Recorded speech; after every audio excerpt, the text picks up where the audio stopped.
All right, today's fourth review is going to be of Hagazussa, I believe is how you pronounce it, which I gave an 8 out of 10 to. Now, I actually looked at IMDb, and this film was getting some pretty low ratings, but I feel like I mean, everybody's taste is different, right? Um, but I thought this was actually a very unique telling of like a witch, like a very unique telling of that kind of timeline where like a witch would, yeah, it was kind of like almost from like just the witch's perspective in a sense. Because you never really see any other characters other than just like the very few at the beginning of the film, and then when she grows up, like she's kind of like the main character of the movie throughout the entire thing. Like even as a child, she was basically the main character. Um, but yeah, I gave this an 8 out of 10. I thought it was good. I mean, I guess I'm just, yeah, I guess for me, these are my kind of movies, right? Like where it's a very dark telling and like a slow burn kind of thing. But yeah, it was very interesting to like see it from that perspective, right? Because normally you would see like that story from like the other person's side of things, like where, like, oh my God, that's the witch. But to see it from like the potential witch's perspective was very different. Or at least that's what I thought anyway. Now, I believe this is a German film. So the original title was Hagazussa, but now it's called Hagazussa, a Heathen's Curse. So it changed titles. And I noticed that some films do that from time to time. Don't really know why, whether they just decided like it's a creative decision eventually down the road, where they're just like, maybe we should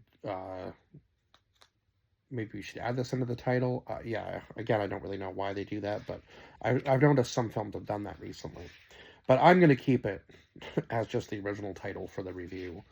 Because, yeah, you can just find it on, now I found it on Apple TV. I just bought the movie. So I will probably go back and watch it again, because it was a very psychological mess of things happening. But we will go over the cast list first. And I think I did say that I gave this 8 out of 10. So, Alexandra uh,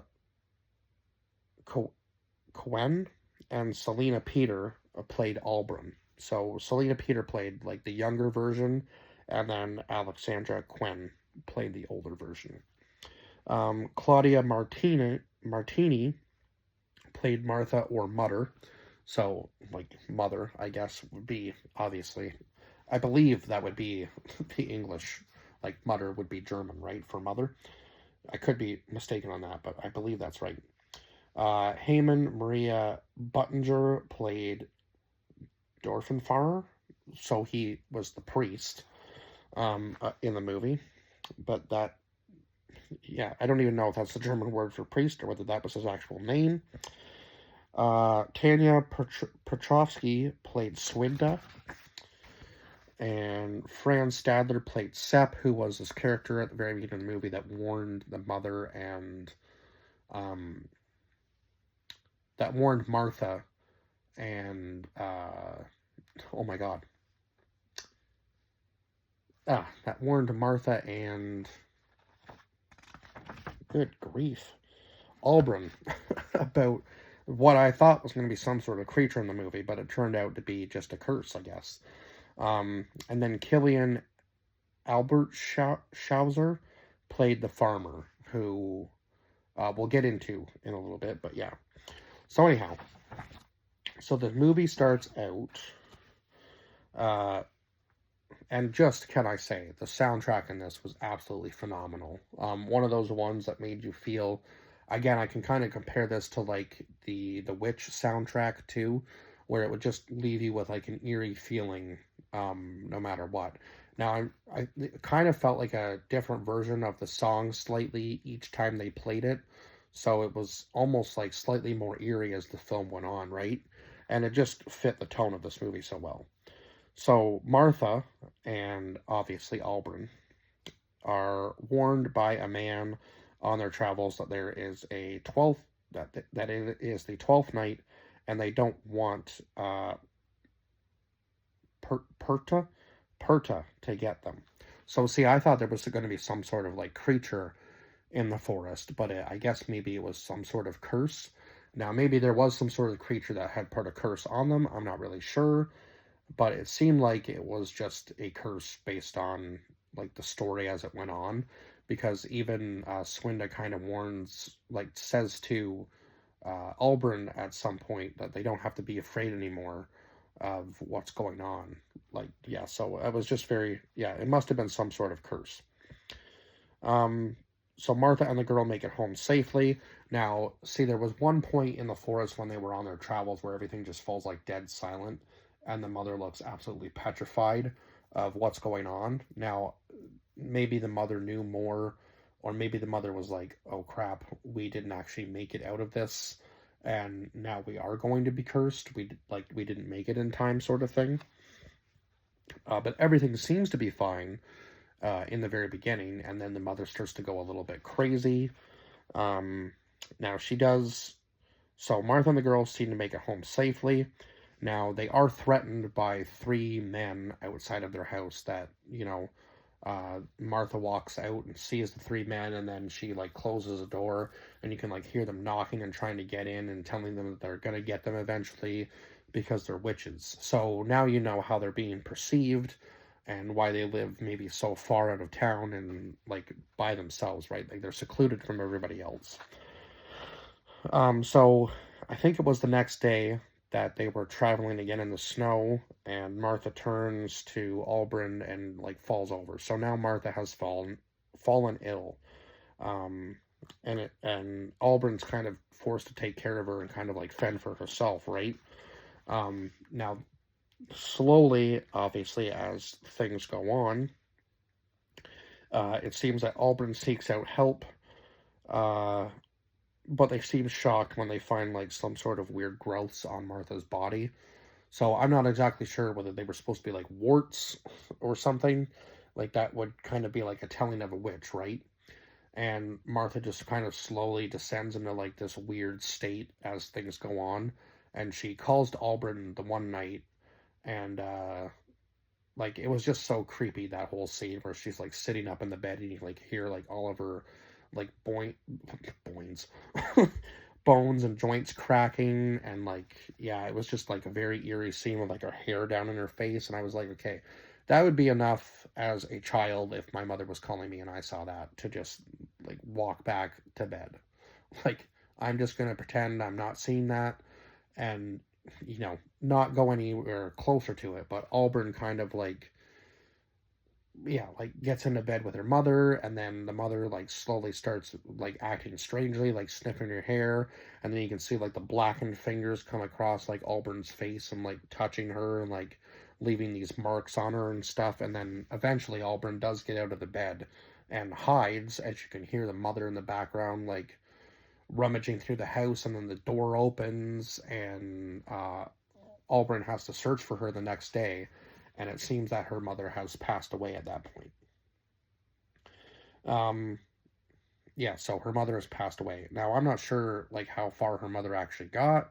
Like it seemed like she ran quite a fair distance. So I'm not exactly sure whether she had like turned into some sort of creature herself, maybe, or what, because it seemed like she was moving pretty good for how far of a distance Auburn had to go the next day when she ends up finding her. Now, I believe this story was told in like chapters, because it would like black out the screen and say something on the screen. So I believe there was chapters to this film, and these are some of my favorite films, if that is the case of how this was supposed to be told.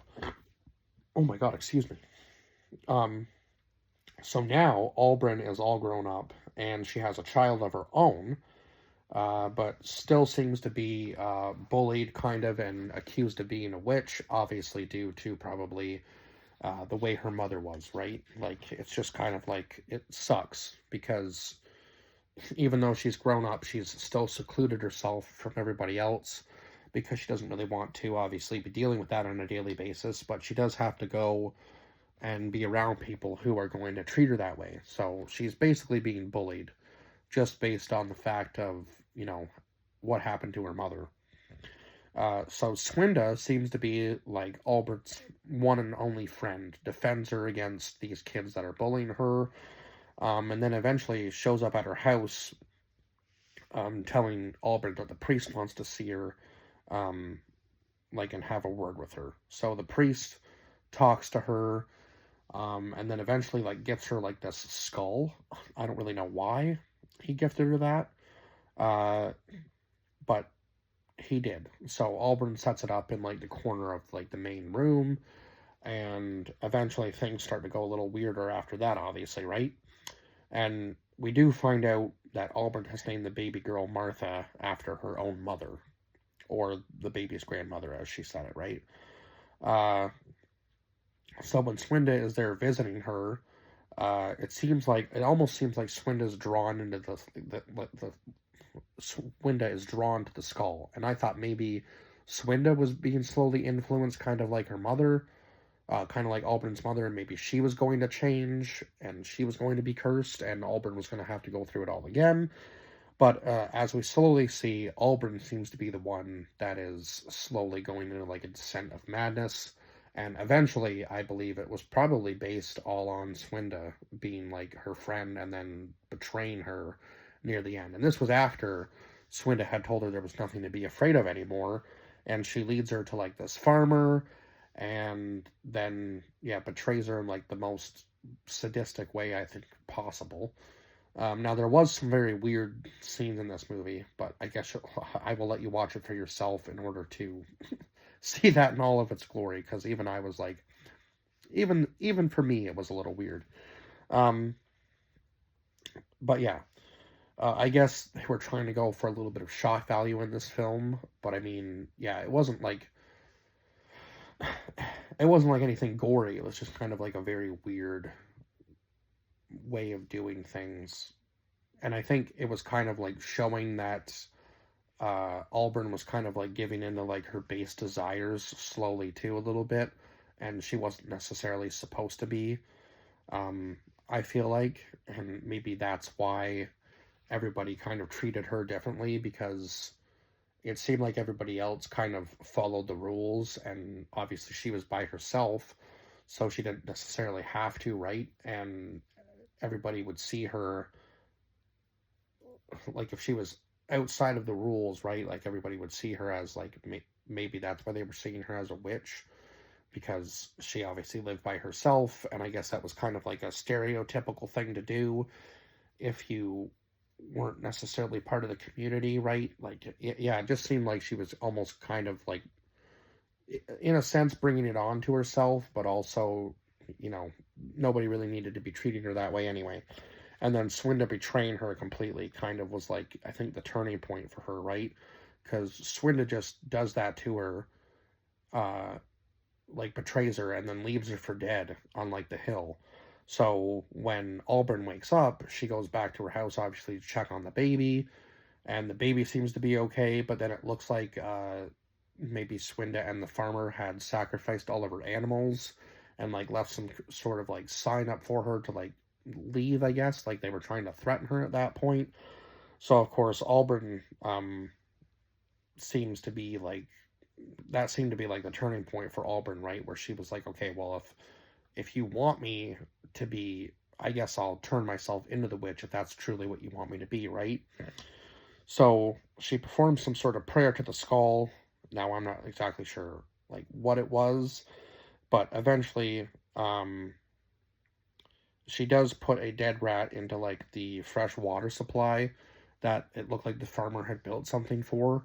So yeah, there was that, and then she performed some sort of prayer to the skull, and then I think it was a little bit later on, she sees, I believe it was Swinta's body that was being taken to like some sort of like mass grave basically, and it seemed like Auburn was kind of happy about that. Like she smiles a little bit and then goes into the forest with the baby, and then I believe she eats some sort of like mushroom or something that makes her hallucinate a little bit.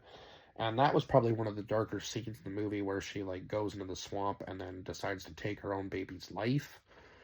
Um, so yeah, there was some hard stuff to watch in this film for sure. Um, but yeah, and then it looked like she was going to take her own life as well. But when she's in the when she's in the swamp, she sees a vision of her mother, and then all of a sudden she's dragging herself to shore again. So I'm not really sure whether that was what maybe saved her or what. But yeah, somehow she makes it out of that unscathed, even though it looked like she had really hurt herself in there, and there was like blood all over the screen and stuff. Like, yeah, so a very eerie scene to watch for sure. That one was, and hard to watch because she's like almost like looks possessed when she's like holding her baby there, and then yeah, and then obviously that happens, right? Um, so I'm not exactly sure when she gets back to her house again. There's like some sort of snake crawling across her. I'm not really sure whether that was like supposed to be like some sort of symbol, whether the snake was actually really there. I don't really know, or whether that was just supposed to be some sort of like symbolic thing in the movie. And then she had heard like her mother's voice calling to her earlier on in the movie, and she hears it again, and it seems like the voices are coming from the skull that had been gifted to her by the priest. So I believe that's probably where they were coming from, or at least that's where she thought she was hearing them from, right? And then she's eating something, like it looked like she was cooking something, and then when she's eating it, I'm not really exactly sure what it was, but it ends up making her like hallucinate again even stronger, and she sees her own mother in like the room like clear as day now. And she has like a huge like panic attack and like throws up whatever she was eating, and like you can clearly see she like screams, and like she's like truly like just gone off the rails at this point for sure. Because I think she slowly starts to kind of regret, obviously, some of the stuff she's done up to this point. Maybe not all of it, but definitely probably taking her own child's life wasn't really something she was fully conscious of when she was doing, and now she's like regretting it a little bit, obviously, as probably most people would, right? Not something, any like normal functioning human being would do, right? So I think she feels remorse for that, obviously, but she was in such a state of like madness and just whatever drugs she was on at that point that she just couldn't handle it anymore, right? Like she was hearing a whole bunch of stuff, and then that happened, and now she's regretful for it. And then she sees like a vision of her own mother again in the house, and she runs away up to like the top of the hill, and then it seems like she kind of like lays down in defeat, and then like just kind of like spontaneously combusts, almost like lights on fire on top of the hill.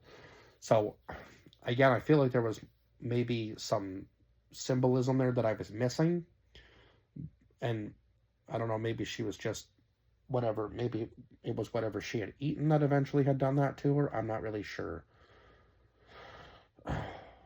Yeah, there's just so much that's kind of a little bit unanswered at the end of the film, and that's why I only gave it an 8. But I mean, it was still a very good film, like a good telling of like a witch story, and just a very unique perspective to see it from like the witch's side of things, right? Or at least what they were calling her, right? It didn't really seem like she was a witch. It kind of just seemed like she was using like underhanded tactics eventually to get back at everybody for what they were blaming her for, or what they thought she was, right? Um, but yeah, it was just a very strange ending to the film after all of that. But yeah, I mean, maybe I'll have to look into maybe that actual tale a little bit more to maybe understand it a bit better, or maybe just watch the film again, and maybe there's just some other things you could pick up on. But yeah, it was just a very unique telling of a story like that for sure, I thought. Now, some people I seen wrote some pretty bad things about it, but I thoroughly enjoyed. Like, I enjoyed it enough to give it an 8, and I would probably sit down and watch it again. Just because I feel like there's probably some things you could pick up on in a second watch for sure. But that'll be down the road anyhow. But for now, that's it for this review, and I guess I will see you guys in the next one. Bye bye for now.